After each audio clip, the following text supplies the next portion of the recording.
I get a text from somebody like, heard there's something coming down the pipe from insert name of thing that I've heard of before but never had any interaction with. They're like, don't think it's going to be good. I'm like, what the fuck did we do? What was your favorite sack? You ever sack Brady? Well, I was supposed to make it for soccer. I had like 10x the amount of scholarships for soccer. Show's 4 days a week, but I'm 5 days, 7 days a week. There it is. 8. But we're on YouTube now, so I can say fuck and it doesn't really matter. Hey! Kelsey, what do I need to do better to make more shots? Let me see. Boom. Never mind, Kelsey. Sorry about it. Hey, have a night, Kelsey. This show is the dumbest. Ariane Doe, any thoughts on her being awesome and very much a fan of the Chargers? Yeah, AJ so Hawk? what are you saying? What is this? She got a B-Dubs deal? What happened? I didn't see that part. Yeah, her hat there, Buffalo Wild Wings, the white. What if she's just a big fan? You sure she's getting paid? Well, the white on the left there, Buffalo Wild Wings on his hat as well, and he has the selfie camera, and it appears as if this is a work for Buffalo Wild Wings. I mean, I can't hate on her. Why would I hate on her hustling, getting some cash? If B-Dub says, hey, you want to wear a hat, and we'll either probably give you a ton of free product and a bunch of cash. Okay, sure, I'll take that. No, great for her. You sound like you were hating a little bit. I don't know, D-Buck. She hit it. Her team's, struggling, obviously, so it's great for her. The Colts got absolutely bamboozled. Listen to this, AJ. I don't want to be the guy that says that, people are getting bamboozled and cheated and that people are potentially gambling on games that have whistles and wear stripes. I don't want to be that guy. That there's not a single person in the crowd that says, you know what, I want the refs to do well today. The only thing they want them to do is just stay the hell out of the way, or if they're going to make a terrible call, make it for us. But if you make a terrible call, you're going to piss off everybody. Nobody wants to be refs. I get it. So we got to appreciate those that sign up for it. With that being said, just because you sign up doesn't mean you get to be in the freaking NFL. Some of these dudes are absolutely terrible at what they do. And it got displayed yesterday. I don't know how these refs aren't full-time. We've talked about this for years. I have no clue how that decision has been made. I have no clue how we've gotten to 2023 with how prevalent sports gambling is, how much money is being wagered on these NFL games, that the refs, the ones that are calling 40-yard pass interferences or deciding games at the end like at the Super Bowl and stuff like that, aren't full-time employees. That ball bounces into the stands. Into the stands. Jeez. Go back. This ball bounces. PJ had a great game, whatever the case. It's in the fourth quarter, goes into the stand. There's Jay Butler. Yeah, we understand that. DJB. Have we been calling you the wrong name? Nah. DJB? Well, where's the J? That's between me and that's just me and DB. That's a me and DB thing, man. Oh, we like that. We like that. Okay, we don't want to infringe.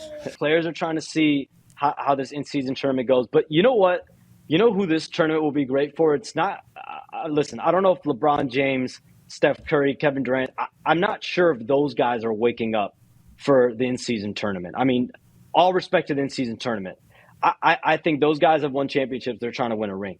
But when you talk about guys like Jason Tatum, Jaylen Brown, Luka Doncic, that not the legacy superstar, but the superstar of today's day and age, where this in-season tournament, it's a new thing. So if you could be that superstar that ends up winning, 2-3 in-season tournaments or back-to-back. Sure. Zion, throw Zion in there. They've kind of zeroed in on Connor Stallings. Ooh.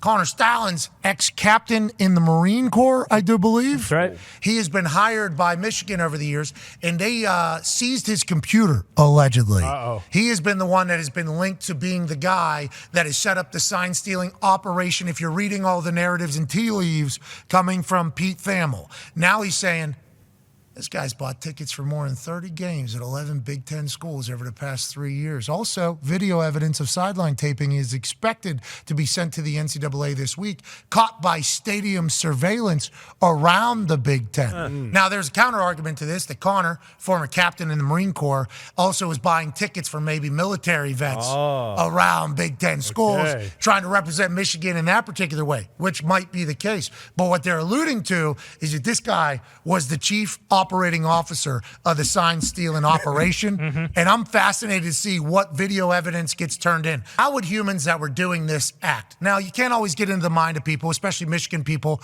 I would never be accepted there. I'm not 100% sure if they are stealing signs in this massive operating style, that they would put it on a piece of lamp and then just be waving it in the face of pretty much the other team and the cameras. That might be their own signals that they give out, but I'm not 100% sure that this is the other team's signals in which they put on a piece of paper just so they can get a reminder whenever they're there on the sideline, and then they're just going to be so loose with that. Maybe. I don't want to be a Michigan apologist. Okay, I don't. But until they show us video or evidence of them actually utilizing a camera, zooming in, clearly taking these signals home, using any type of AI or computer or anything to tell them what the people are doing, I think nobody in the competition world is going to take it that seriously. For instance, here's Matt Rule talking about the entire situation. He would obviously love to have Michigan get kicked the hell out and get punished and Jim Harbaugh leave. Here's him chit-chatting about the whole entire thing. Yeah, sign stealing happens every game. There's nothing wrong with teams over there looking over trying to steal our signs. There's nothing wrong with us trying to look at their signs. That's why you should have mics in the helmets, right? Like all these coaches that vote against it every year is because they don't want to teach their quarterback. You know, in the NFL, each quarterback goes out there with 3 play calls because if I see the free safety's foot like that, it might be one high. I'm going to check to this play. But you get to college and you're watching a game on a Tuesday night, and you know they got the signal and they're just calling a play. So that's what makes college football, to me. That's why they score maybe more points, but it's also why the kids are less prepared. So that's why there should be 100% should be. We could get rid of all the stupid signs on the sidelines. We could get pictures of, rock stars and all that stuff. We could just play football the way it was meant to be. You go to a high school game, there's technology on the sideline. You go to an NFL game, there's technology on the sideline. You go to the college, there's nothing. When you played Michigan, did you have any suspicions that there was more than the usual amount of knowledge on their side? No one from the Big Ten or NCAA has asked me anything yet, so I'm not going to probably comment on anything like that. I would never want to cast shade at somebody else going through a hard time. I don't know anything. I like him taking the high road there. But what if when the NCAA asks, he goes, yeah, that's why we didn't beat them. you tell me. I don't know what you want from me. But it is everybody that has ever had a prominent role in actual sports, like at a college level or professional level. No offense to the people that played high school. I understand how much you love the game and how awesome you were and everything like that. But to get to the next level, the competitive juices that you have to have, the competitive stamina that you have to have are just at a different level. I think it's almost time to start the 3rd season of it. Whoa! You know the first one is going to be we're going to start off with a bang. Yeah, I could imagine. I feel like there's been some choices in the book club that have certainly been a part of some narratives or storylines that are happening in real time in a lot of lives. So I'm excited to hear what the first one is. Also excited to have you back on this week. How do we feel? Have we made any progress since the last time we chatted on the Achilles? Are you getting back for the game this weekend? Where are we as we sit on this October 24th with you, Aaron? Yeah, it's been a tough week of rehab. It's been kind of smaller gains. I think when you get to a certain point, you're not maybe having the jumps that I did early on where you're out of a cast and you're out of a boot and then you're in a shoe. You know what I mean? There's a lot of things that are going to be said about the sound, the way you sounded. I thought it sounded great. Spot on. Had a little T-Pain reverb on it a little. Ow, wow, wow, when you were breaking it down. Then it went all the way the different direction. Had a little bass in your voice, and then he came down in there in between. Thought you did fantastic on there. We were pumped to watch. They were in my ear going, "You sound like a robot," and I said, "Does that mean I'm monotone and boring, or what are you talking about?" They said, "No, just go get some headphones." I'm like, "All right, I'll go get my headphones that I've taken some crap for." We need everybody in on this. Hey. So if you're not on the field, let's remember we're looking to small white with beard, and we are all giving a sign to everybody out there. What is it? Pass. Hey. If you don't have your hands up on film, you're running. Actually, that's all Russell Wilson wanted, man. That's all he was asking for right there. Hey, that's good. That's good coaching right there. That's good execution. That's all I see right there. Hysterical. Yeah, Ty has a question for you, Aaron. Aaron, obviously you guys are coming off a bye this week, and it gets talked about a lot about how certain coaches or teams are really good coming off the bye. I think with Mike McCarthy, you guys are always very good in Green Bay. But what is the difference between like a team who is good coming off a bye and a team who has a long time to prepare coming off a bye and then just looks like absolute shit the following week, like the Packers this past week? Jeez. First of all, what I always appreciated about Mike was you came in Monday and then you got out. So you had the entire week off.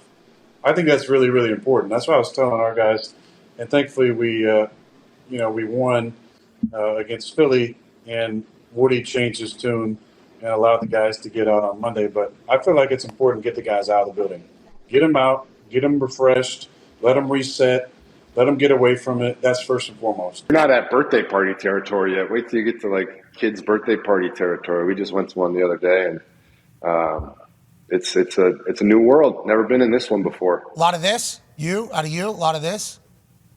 Yes. A lot of very interested people in saying hello and meeting, and it's great. I love it.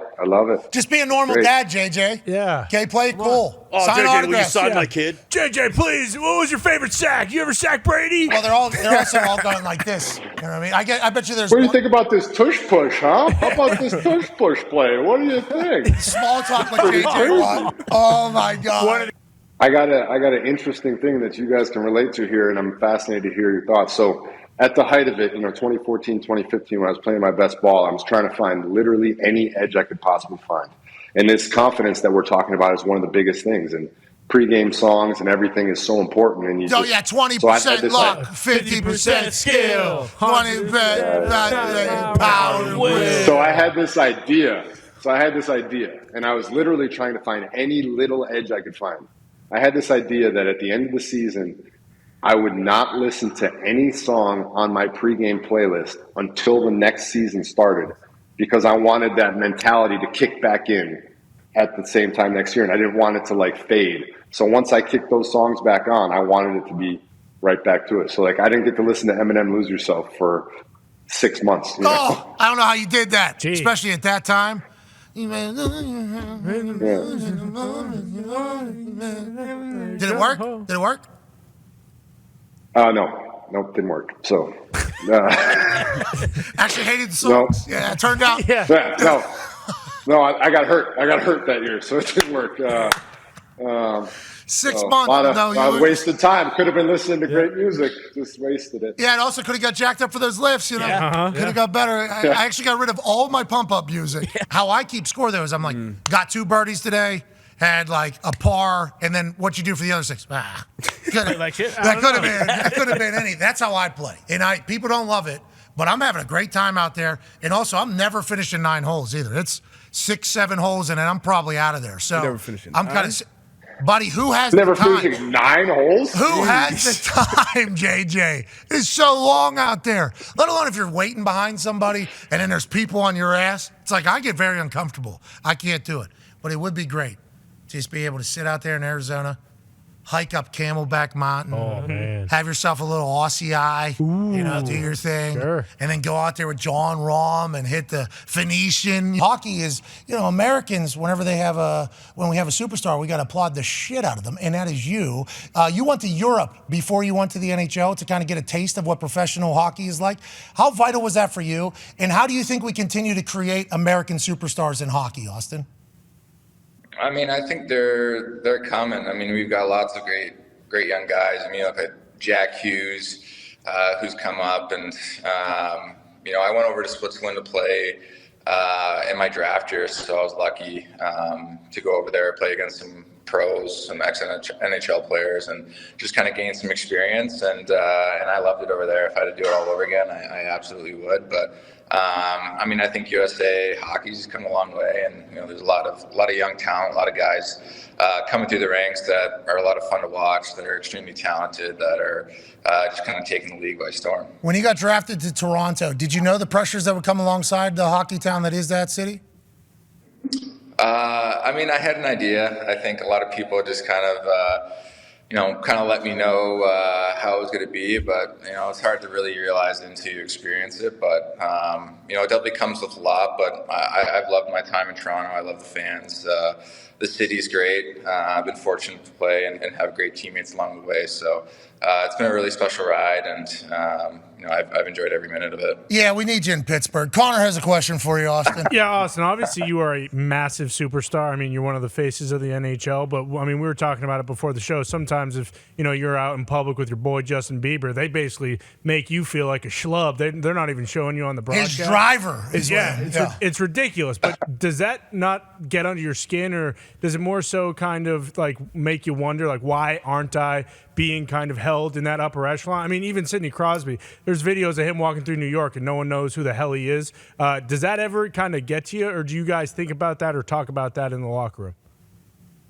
I mean, no, not really. I think, if you're out with a guy like him and his caliber and, I guess like his status, like there's not too many people that are going to be on that kind of level. Just like you, whenever you sign up your password and the computer tells you, that's too weak. Yeah, not That's good. too weak. You got to get a stronger one. Same thing happens with signals coming into the game. It's like if your signals are so damn weak and so easily figure-outable, correct me if I'm wrong from what you heard from Pete, not everybody could afford it or something like that, so it was deemed a advantage to some places and not other places, I think is how it was described. Yeah, so in-person scouting for a team that So season, weird. you're not allowed Damn, to I do. think we were sending guys out. I was in college till 2000. Where at? Where at? This guy's cheating. Whoa. This guy's cheating. That's Take Miami. take away all That's my for you. Hear what the quarterback's saying, to hear what maybe the sideline's saying. It's like, if that's just TV copy stuff and they're doing it, we got to move on. And we need to not ruin this run that this team is on, because this might be the best team in the country right now. And it's like, if it isn't, though, if they are cheating, we would like to know, because we like to say, well, that's why you guys are the best team in the country right now. I mean, it's just like, I feel like the information should come quicker. I know what to look for. Now I got some guys who are pretty athletic, and they're a lot better than I was. And now to give them a little bit of insight and give them a little wisdom that you have from what to look at, what to see, the information you want to pick up pre-snap, because everything's about pre-snap, as you know, in football. I saw the shot of you the other day, and the guy jumping. You saw him jumping over the line. And I shit my pants, Coach. Yeah, because I do watch your show. So why? Huh? Coach, don't watch your show. Why? Coach, no. Coach, don't watch but your you show. guys are. No. I like some of the guys. I don't watch you. I wait till the guests come on. Okay. All right. What are your thoughts on the sign stealing situation in college football? And how do you think this gets handled with Michigan? And has this ever happened before that we just don't remember? Well, I don't know enough about the Michigan situation to really comment on that situation specifically, but I could give you the historical facts on way back when I was in the NFL. I'm talking about way back when, 88, 89, early 90s. You were allowed to send, pro personnel guys to, scout a game ahead of when you played it. And I think that it got to the point where sign stealing was unbelievable in the NFL. Well, hey, I appreciate you guys, even though, like I said, I didn't want to make it clear that half of the stuff that you say, I don't agree with. Okay, I like that. All right, that's good news. I'm batting 500. Yeah. That's what I just heard. The checks, I feel like, got uncomfortable, but I feel like they were needed, right, with the spider tack and the way that the game was going. So, I still see them doing checks, after innings and even when guys are coming in from the bullpen. So, spider tack had really changed the way, guys were able to spin the baseball and affected velocity and spin rate and all of that, and the hitters were put at a real disadvantage. So was spider tack around when you were playing or no? What were the... Man, you know what? Apparently it was, but I wasn't in the circle. So, it kind of pisses me off that, the guy that was making the spider tack, I know him really well, and I had no privy to any of this information. Maybe it's because I talk too damn much, and I would have told everybody about the spider tack.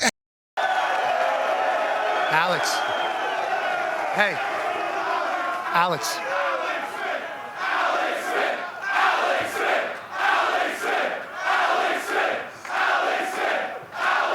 All right, Alex. Hey, you want to say anything to these beautiful people before we get started, Alex? Is the must there behind you? Is that the must? Let's go! Let's go! The mighty Utah student section has certainly made themselves heard today. There's a pig that wants to say hello to you, Alex. This is the pig that has not been slaughtered by the pig farmer quarterback that you have. You can walk slower if you like. I get it, you're a pig. Take your time. Live the gimmick. Take your time. We got nothing but time. Hey, here's a pig. Oh, there he is. Yeah. We know that person. Is that the quarterback? We know that person. That's a QB. That's Tommy, the truck driver for college. Shit, you're Tommy. Tommy's been on the road, long time of College Game Day. Oh, yeah. Legend. Absolute badass legend. He actually is launching a... Tommy.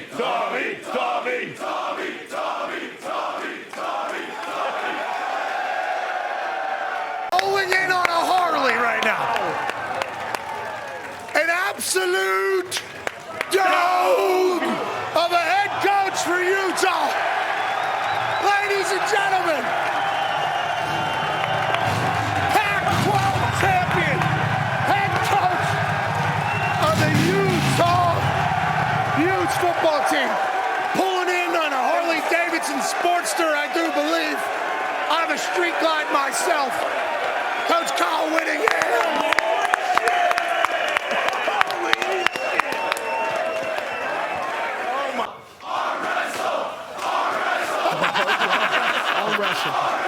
Arm wrestle. Give it to him, coach. The outcome of this has nothing to do with tomorrow. Coach, I've really been working, but I've heard you've worked out for 4,000 days straight or something like that. Ah!